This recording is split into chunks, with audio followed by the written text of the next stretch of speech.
think of myself as a somewhat slow developer.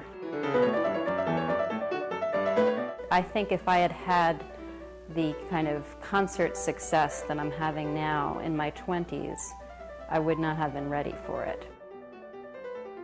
In the 9 years after she graduated from Juilliard, pianist Simone Dinnerstein tried competitions, gave lessons, and played concerts in schools, nursing homes, even prisons, but no big breakthrough. And then she and her husband Jeremy found out that they were going to have their first child. I wanted to learn a major work which would coincide with my pregnancy. And my favorite piece of music for quite a long time had been the Goldberg Variations of Bach, but I had never really felt ready to learn the piece.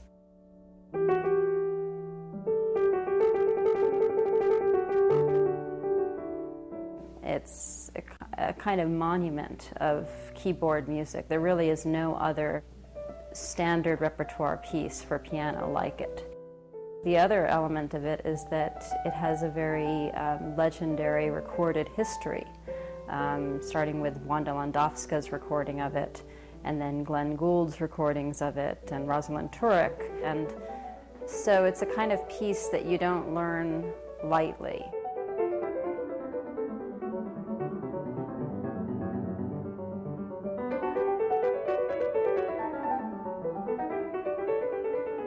After my son was born, I started to perform it, and gradually over the next couple of years of performing it, I felt that my interpretation had solidified into something that I felt was worth documenting.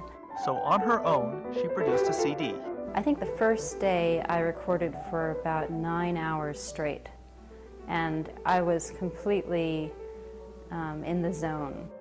Simone thought her CD was good when she sent it out to some people in the music world. But she didn't realize how well her Goldberg Variations would be received until the offers started coming in. Within a couple of years, she had a high-powered manager, a Carnegie Hall debut, and a deal with Telarc Records. The first week of it coming out, it went to #1 on Billboard in the classical category, which was really, just completely astonishing. Basically, my life has changed since that recording came out. And a lot of the recitals are sold out, which is just amazing. Yeah. I didn't know Anya was going to do it. It's exciting. She just signed up. Oh.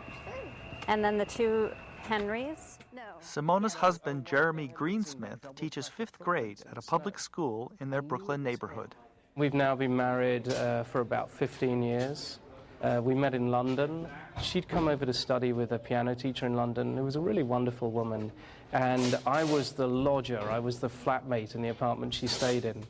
Well, I met my husband, Jeremy, when I was 15 years old. So we have been together now for 20 years. And so everything that's been happening over the past year has been extremely joyful for both of us, and also very stressful and challenging. But I think that I could not have done this without him.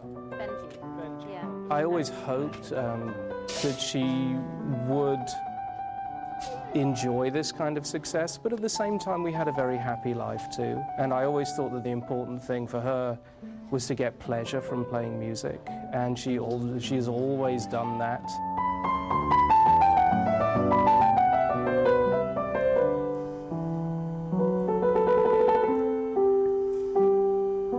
And it's when we care most that something's going to happen. Nathan, I teach in the school where Adrian goes, this school, so Adrian is just one couple of hallways away, and we walk to school together, and I pick him up at the end of the day, so it works very nicely. My son has always enjoyed improvising on the piano, and now for the past month he's been taking piano lessons with a friend of mine. And I think that he likes it. I think there's a certain amount of resistance with practicing sometimes, but I don't remember enjoying practicing either. So.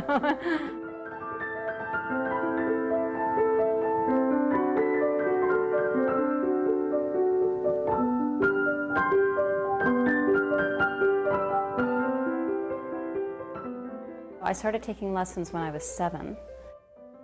Before that, we spent a few years living in Rome, in Italy. My father is an artist, and he had the Prix de Rome, so we were living there because he was at the American Academy in Rome.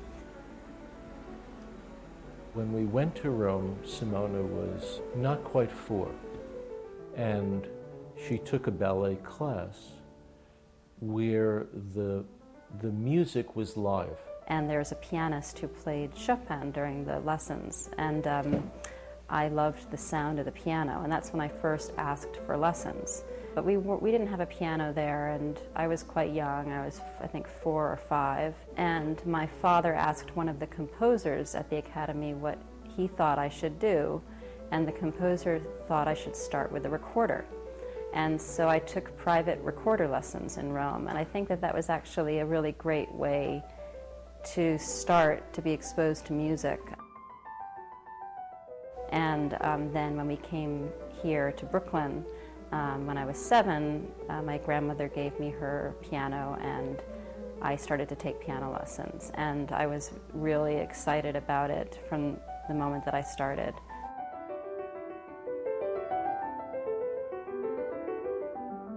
I think when you live with someone who is really into drawing and painting, you grow up seeing the importance of that. And I feel that she got the influence. And it wasn't because I hit her over the head with it. I never did that. It was just what I felt was important.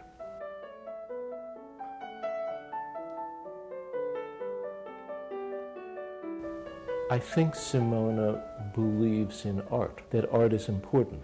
And I think the thing that I feel the proudest of in terms of her accomplishments is that the way she sees the music is as an artist.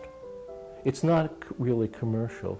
It's to say something and be poetic.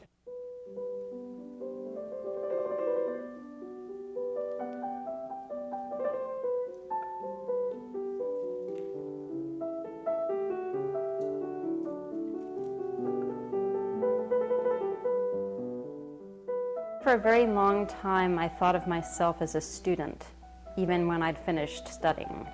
I sort of had in my head, and even now it's hard to get those voices out of my head, so-and-so would not approve of this, or, you know, don't play it like this because that's not how you do this kind of thing.